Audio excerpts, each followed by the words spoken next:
Saudara-saudara yang Tuhan Yesus sangat kasihi, kita bertemu kembali di dalam khotbah online GPC Anugerah Bermazmur Minggu 20 Juni 2021. Mari kita berdoa meminta pengertian dari Tuhan agar firman Tuhan yang hari ini kita bahas bersama-sama akan memberikan pengertian dan penjelasan yang sangat kuat untuk membuat kita bertumbuh di dalamnya. Amin. Tuhan Yesus, terima kasih untuk anugerah-Mu hari ini. Terima kasih untuk penyertaan-Mu, terima kasih untuk lawatan-Mu, terima kasih untuk semuanya. Hari ini Tuhan, kami rindu Tuhan menyucikan dan menguduskan kami, melayakkan kami.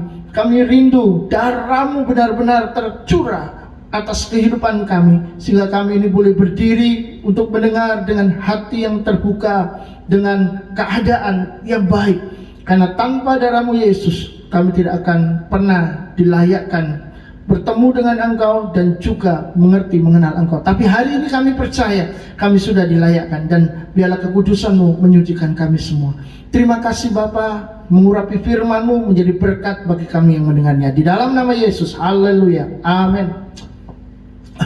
Saudara-saudara, hari ini saya mau sampaikan satu tema firman Tuhan, yakni doa tak jemu-jemu.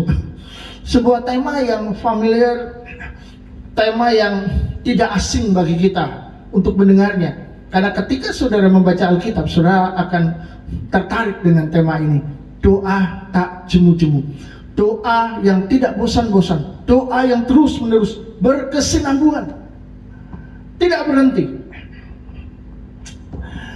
Suatu hari ada sebuah keluarga yang terjebak di dalam banjir di rumahnya sendiri. Mereka melihat saudara, air sudah naik dan menutup atap rumahnya. Mereka ada di lantai 2 dan mereka sedang ketakutan. Ada rasa khawatir kalau tiba-tiba nantinya mereka tenggelam. Itu terjadi di Pamanukan, Subang, Jawa Barat. Saudara-saudara, salah seorang dari mereka mencoba untuk meminta bantuan kepada tim SAR, tapi tidak ada jawaban sama sekali. Karena mungkin saat itu tim SAR juga menangani banyak orang yang juga sedang ada di dalam bencana banjir. Nah, saudara-saudara, dia tidak berhenti sampai di situ. Dia mencoba lagi, terus mencoba, tapi masih tetap tidak ada jawaban. Dan akhirnya dia memviralkan video keluarganya yang sedang kebanjiran, yang sedang dalam bahaya di media sosial, supaya siapa saja, semua orang bisa meneruskannya untuk mereka mendapatkan pertolongan. Akhirnya dia berhasil. Tim SAR datang mengevakuasi dan menyelamatkan mereka. Saudara-saudara, di dalam Alkitab Tuhan Yesus juga menceritakan tentang sebuah ilustrasi dengan pergumulan yang hampir sama, untuk mengajar para pendengar agar mengerti tentang betapa pentingnya doa tak jemu-jemu. Mari kita sama-sama membuka di dalam Injil Lukas 18 ayat 1-8. Yesus mengatakan suatu perumpamaan kepada mereka untuk menegaskan bahwa mereka harus selalu berdoa dengan tidak jemu-jemu. Katanya, dalam sebuah kota ada seorang hakim yang tidak takut akan Allah dan tidak menghormati seorang pun. Dan di kota itu ada seorang janda yang selalu datang kepada hakim itu dan berkata, "Belalah hakku terhadap lawanku." Beberapa waktu lamanya hakim itu menolak, tapi kemudian ia berkata dalam hatinya, "Walaupun aku tidak takut akan Allah dan tidak menghormati seorang pun, supaya jangan terus saja ia datang dan akhirnya menyerang aku." Kata Tuhan, "Camkanlah apa yang dikatakan hakim yang lalim itu. Tidakkah Allah akan membenarkan orang-orang pilihannya yang siang malam berseru kepadanya? Dan adakah ia mengulur-ngulur waktu sebelum menolong mereka? Aku berkata kepadamu, ia akan segera membenarkan mereka. Akan tetapi jika Anak Manusia itu datang," atau Yesus, "adakah ia mendapati iman di bumi?" Yesus berkata, "Ada janda mencari pertolongan karena lawan yang menyerang batas-batas kepemilikannya kepada seorang hakim." Saudara-saudara, janda mewakili simbol dari ketidakberdayaan dan tidak ada pelindungan. atau tanpa perlindungan. Sedangkan hakim itu adalah simbol daripada kekuatan, kekuasaan, dan keadilan.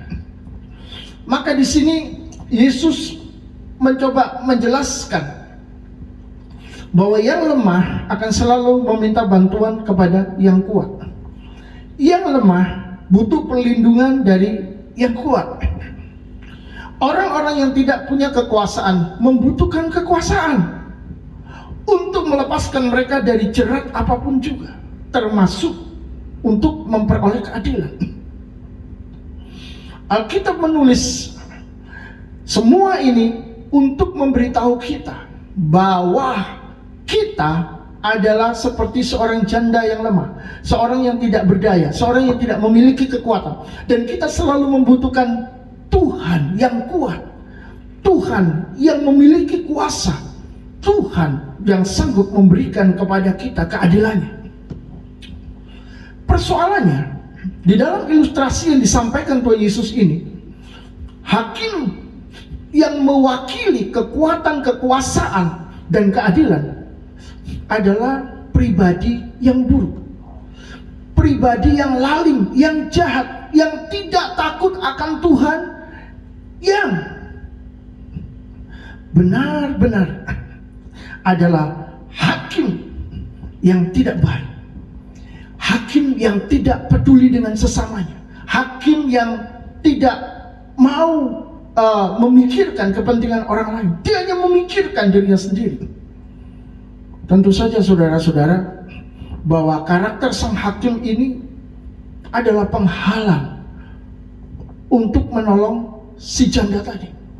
Dan karena dalam hal ini kita melihat bahwa sang hakim ini tidak memiliki belas kasihan di dalam dirinya, maka tentu saja kita akan berpikir secara logis bahwa janda ini tidak akan memperoleh pertolongan.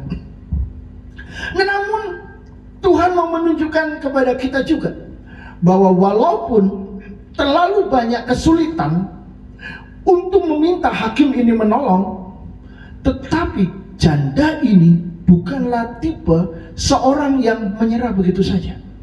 Janda ini tidak menyerah, dia terus menerus minta, dia terus datang, belalah perkaraku, belalah hakku, terus menerus, sampai akhirnya saudara, yang menyerah adalah hakim itu.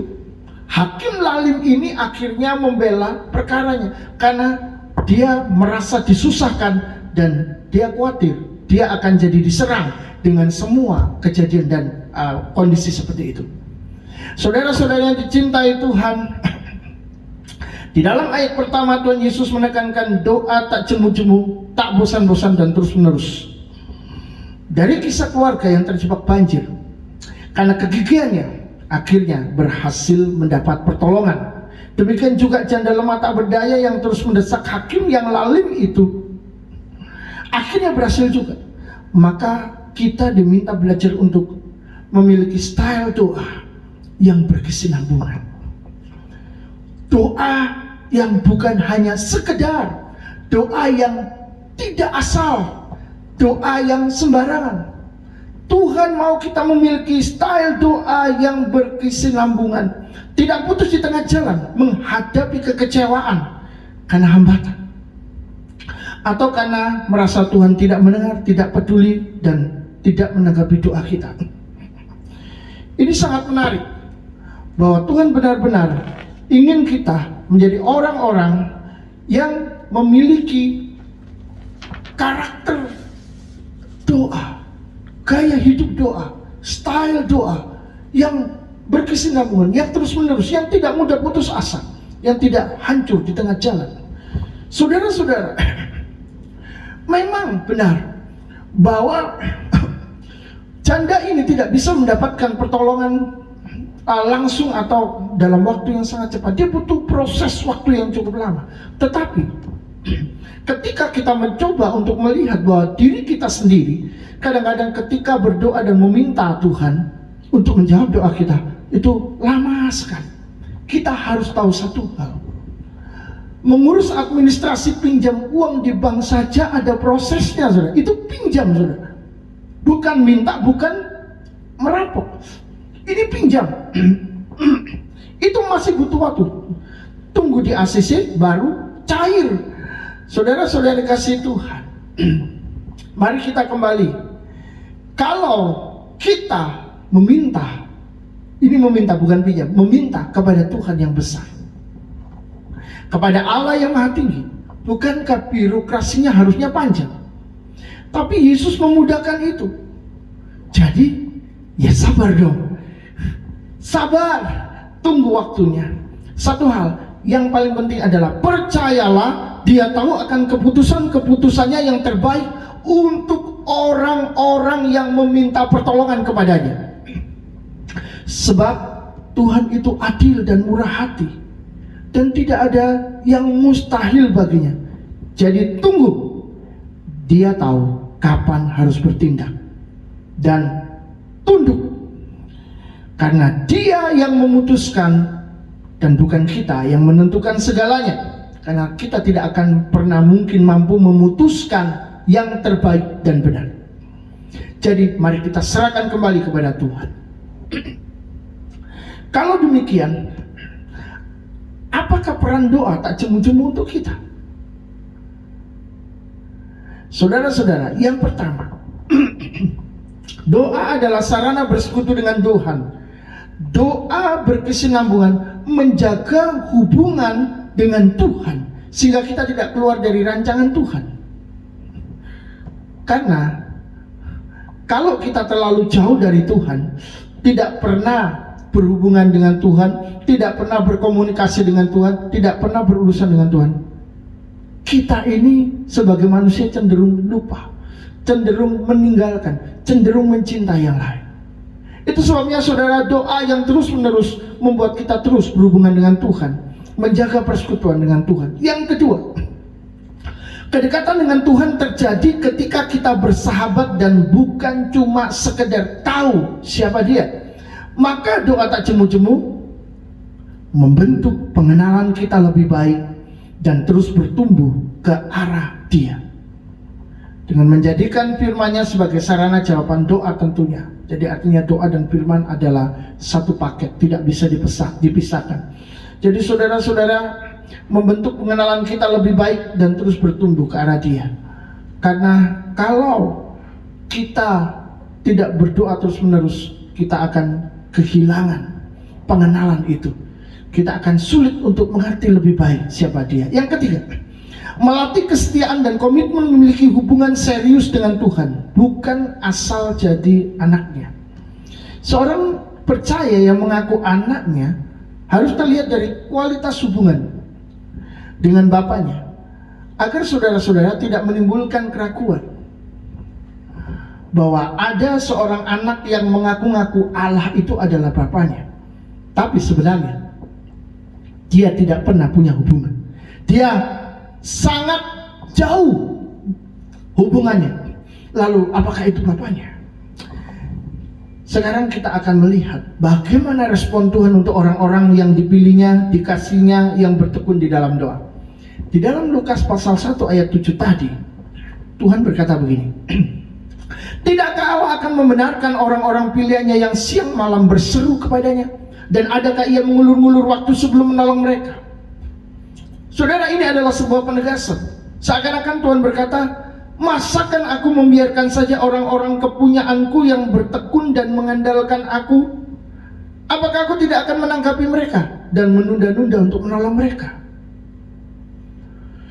Ini adalah kata-kata sindiran, saudara, bahwa Tuhan tidak mungkin membiarkan, Tuhan tidak mungkin menjadikan itu sebagai sesuatu yang tidak ada artinya. Itu tidak mungkin. Orang-orang kepunyaannya tidak perlu khawatir atau takut kalau Tuhan melupakan janjinya, karena Tuhan tidak mungkin melakukan hal serendah itu, sebab Dia adalah Allah.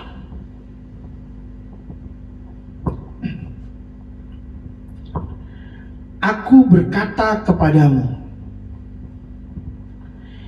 Ia akan segera membenarkan mereka.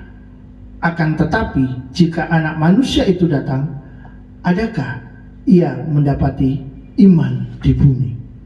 Saudara-saudara, Di dalam Lukas 18 ayat yang ke-8, Yesus menguatkan janji itu. Aku, Allah, akan segera membenarkan. Tidak mungkin ditunda. Aku menjaminnya. Karena itu keluar dan terucap dari kata-kata Tuhan kita Yesus sendiri. Jadi saudara, dari pihak Tuhan sebenarnya tidak ada masalah dalam soal menepati janji melalui firman.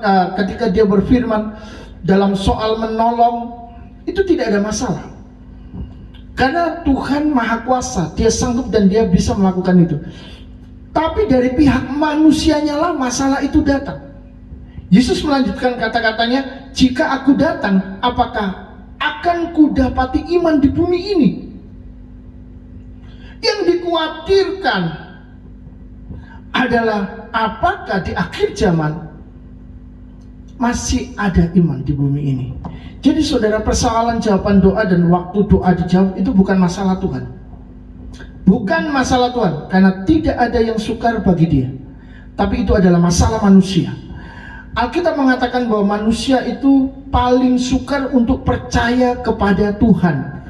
Bangsa Israel yang terbiasa melihat kemuliaan Allah, bahkan kengerian yang ditunjukkan di depan matanya, ternyata masih bisa meninggalkan Allah dengan meminta lembu emas menjadi Tuhan dan menjadi dewanya. Ini luar biasa. Padahal persoalannya hanya mereka tidak sabar menunggu Musa turun dari gunung. Kok nggak turun-turun ini? Apa yang terjadi? Inilah manusia, penuh keraguan, penuh ketidakpercayaan. Itu sebabnya sangat wajar kalau Tuhan marah. Saudara-saudara yang dikasihi Tuhan, istilahnya ada duit, ada barang. Diminta membayar dengan iman lebih dulu nggak mau. Karena kalau beriman tapi tidak melihat apa-apa, itu sangat sulit.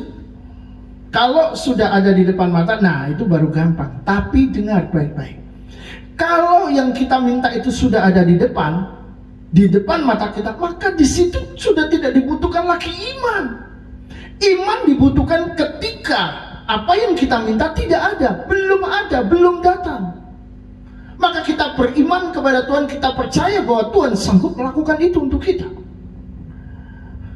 Jadi saudara-saudara, berimanlah. Karena hal ini Tuhan melatih orang Israel untuk berseru-seru kepada Tuhan selama ratusan tahun ketika mereka minta dilepaskan dari perbudakan Mesir. Dan Tuhan membuat mereka berputar di padang gurun 40 tahun lamanya. Padahal dalam waktu 40 hari sebetulnya mereka bisa menyelesaikan itu. Tuhan sedang menggembleng mereka. Tuhan sedang melatih dan mengajar mereka untuk percaya dan beriman kepada Tuhan. Saudara-saudara yang dikasihi Tuhan, di akhir zaman Tuhan Yesus pertanyakan bukan soal yang lain, sesuatu yang berbeda, yang bagaimana. Tapi Tuhan justru mempertanyakan soal iman. Apakah masih ada di muka bumi ini di akhir zaman ketika aku datang? Mengapa? Karena tidak pernah ada persoalan dari pihak Tuhan. Ia selalu bisa dan pasti menepati janji-janjinya. Tetapi dari pihak manusia, yang namanya kekhawatiran, kecemasan, ketakutan, keraguan, dan termasuk ingin menggunakan kekuatan sendiri, itu selalu ada di depan. Sehingga inilah yang menghalangi seseorang untuk mempercayai Tuhan. Juga termasuk ketika dia berdoa, dia sangat sulit sekali untuk mempercayai Tuhan. Sulit untuk menunggu waktu Tuhan, menolak proses yang lama, mintanya instan, cepat-cepat. Di situasi pandemi, semua ingin segera berakhir, COVID segera pergi meninggalkan bumi ini. Terserah mau pindah di planet Venus, mau pindah di Pluto, mau pindah di Merkurius, terserah. Neptunus juga boleh, asal pergi segera dari bumi ini sehingga masalah selesai. Tapi toh Tuhan tidak biarkan itu cepat selesai. Saudara-saudara, kita diajari untuk beriman dan percaya kepada Tuhan setiap hal, termasuk percaya bahwa Anda akan sehat, Anda akan kuat, Anda akan bebas daripada COVID. Oh, susah mempercayai hal seperti itu. Tidak. Ini hanya percaya saja. Lakukan saja dengan iman. Tetap menggunakan protokol, mengikuti protokol kesehatan, maksud saya. Tetap cuci tangan, pakai masker, ya kan? Bersih diri, makan yang cukup, yang banyak. Bila perlu ditambahkan vitamin kalau makanan kurang bergizi, nutrisi kurang bagus, maka saudara-saudara iman akan naik dan itu akan baik. Tetapi kita membutuhkan iman setiap hari untuk percaya bahwa kita ada di dalam perlindungan Tuhan.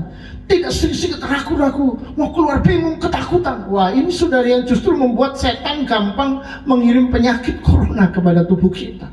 Dan akhirnya kita kena. Tetapi kalau kita percaya kepada Tuhan, ada perlindungan, ada pengurapan Tuhan yang menjaga kita. Puji Tuhan. Maka saudara-saudara, di akhir zaman ini iman menjadi hal tersulit, bukan hanya untuk dipertahankan, tetapi juga untuk dimiliki. Kata-kata Tuhan Yesus paralel dengan surat 2 Timotius 3 ayat 1-5. Mengapa iman di akhir zaman sulit untuk dipertahankan dan dimiliki? Mari kita baca ayat 1. Ketahuilah bahwa pada hari-hari terakhir akan datang masa yang sukar. Manusia akan mencintai dirinya sendiri dan menjadi hamba uang. Mereka akan membual dan menyombongkan diri. Mereka akan menjadi pemfitnah, berontak terhadap orang tua dan tidak tahu berterima kasih, tidak mempedulikan agama, tidak tahu mengasihi, tidak mau berdamai, suka menjelekkan orang, tidak dapat mengekang diri, garang, tidak suka yang baik, suka mengkhianat, tidak berpikir panjang, berlagak tahu, lebih menuruti hawa nafsu daripada menuruti Allah. Secara lahiriah mereka menjalankan ibadah mereka, tetapi pada hakikatnya mereka memungkiri kekuatannya. Jauhilah mereka itu. Jadi saudara-saudara, spirit orang-orang di akhir zaman atau atmosfer di akhir zaman ini begitu parah. Setan bekerja begitu sangat dahsyat dan kuat. Mengapa? Karena menjelang kedatangan Tuhan kita Yesus. Itu sebabnya kejahatan akan lebih besar lagi. Sifat manusia adalah mencintai diri sendiri, sombong, suka menentang Allah. Termasuk di dalamnya cinta akan uang, cinta akan dunia ini, suka berkhianat, garang, tidak bisa mengekang diri. Orang-orang model seperti ini, macam seperti ini, akan sulit untuk hidup di dalam imannya. Saudara-saudara, saat Yesus datang kembali kedua kali, sudah masuk di zaman akhir. Sehingga akan lahir model manusia-manusia seperti ini. Itu tidak bisa dihindari. Dan situasi seperti ini akan membunuh pertumbuhan iman. Terus-menerus digerus. Tantangannya pada akhir zaman, orang-orang percaya akan berhadapan dengan pengaruh yang begitu sangat besar untuk menjadi tidak beriman. Jadi berhati-hatilah. Selalulah terbuka kepada Allah, supaya Tuhan tidak jauh daripada Anda dan Anda tetap ada di dalam Dia. Sehingga saudara-saudara, iman menjadi sangat langka. Mengapa? Karena manusia merasa tidak butuh Tuhan dan bertindak semaunya sendiri demi kepentingannya pribadi. Padahal doa tak jemu-jemu itu selalu berhubungan dengan iman. Itu satu paket. Tidak ada doa, tidak ada iman, tidak ada iman, tidak ada doa. Di mana tidak ada iman, sekali lagi di situ tidak ada yang namanya doa. Percuma saudara berdoa tapi tidak beriman. Saudara bilang saya beriman tapi tidak berdoa. Loh, bagaimana orang yang tidak beriman dia tidak berhubungan dengan Tuhan? Mari kita serius melihat kembali kehidupan kita. Apakah kita ini benar-benar seorang yang telah berhubungan dengan Tuhan? Tunggu waktu, tunggu saatnya. Tuhan akan bikin goncangan. Tuhan akan mengirimkan masalah-masalah yang berguna untuk membuat saudara bersandar dan mencari Dia. kalau saudara termasuk orang-orang yang tidak bisa menjaga hubungan dengan Tuhan, karena Tuhan mengasihi kita, maka saudara, nasihat terakhir di dalam Alkitab adalah jauhilah mereka itu. Di dalam ayat yang kelima tadi, saudara, Tuhan mau kita memisahkan diri dari dunia, bukan meninggalkan dunia, bukan. Itu sebabnya doa tak jemu-jemu bukan cuma membuat kita melihat jawaban doa, tapi lebih dari itu, doa tak jemu-jemu menjaga kita tetap di dalam Dia, bertumbuh di dalam Dia, dan menyatu di dalam Dia. Ada 3 hal penting yang bisa kita pelajari di sini. Yang pertama, doa tak jemu-jemu bukan hanya bertujuan agar doa kita itu dijawab, tetapi untuk membentuk gaya hidup berdoa dan setia kepada Tuhan. Gaya hidup berdoa, pagi bangun berdoa, siang di kantor berdoa, atau Anda lagi istirahat ketika jam sekolah, Anda bukan cuma bingung makanan, bingung mainan dengan teman, tapi Anda berhubungan dengan Tuhan, menggunakan waktu-waktu yang ada untuk berbicara dengan Tuhan. Atau termasuk ketika Anda sedang mengerjakan sesuatu, di sana Anda berhubungan dengan Tuhan secara pribadi. Jadi gaya hidup berdoa inilah yang Tuhan mau terjadi di dalam kehidupan kita ketika Dia berkata, hendaklah kamu berdoa tidak jemu-jemu. Dan itu akan membuat kita menjadi orang-orang yang dilatih untuk setia. Apa-apa kita cari Tuhan, apa-apa kita cari Tuhan. Senang kita cari Tuhan, sakit, duka, menderita, tetap cari Tuhan. Itu setia.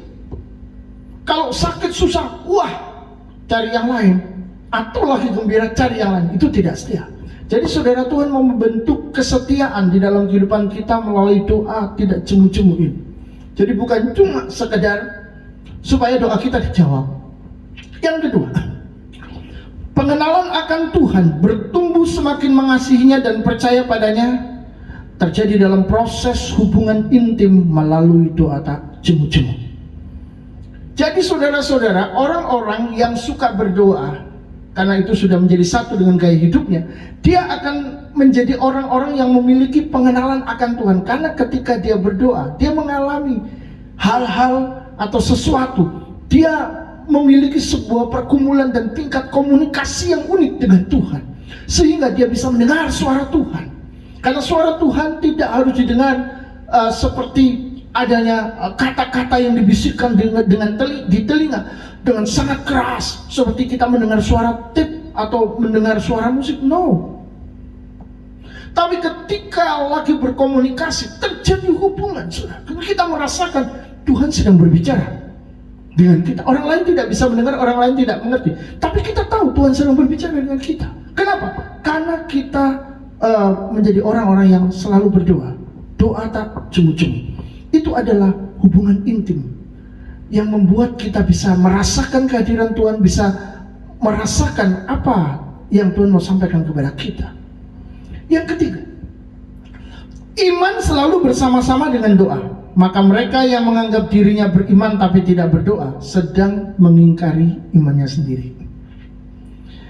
Jadi saudara-saudara, bagaimana seorang berkata, aku percaya kepada Allah, aku beriman, tapi dia nggak pernah berdoa?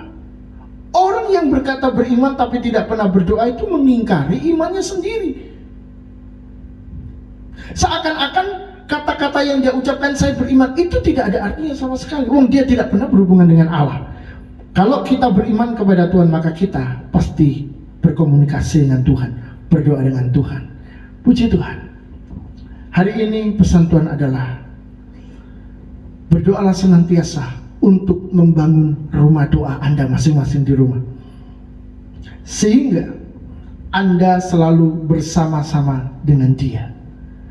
Dan itu adalah hal yang terindah yang Tuhan bisa berikan buat kita. Amin. Tuhan memberkati.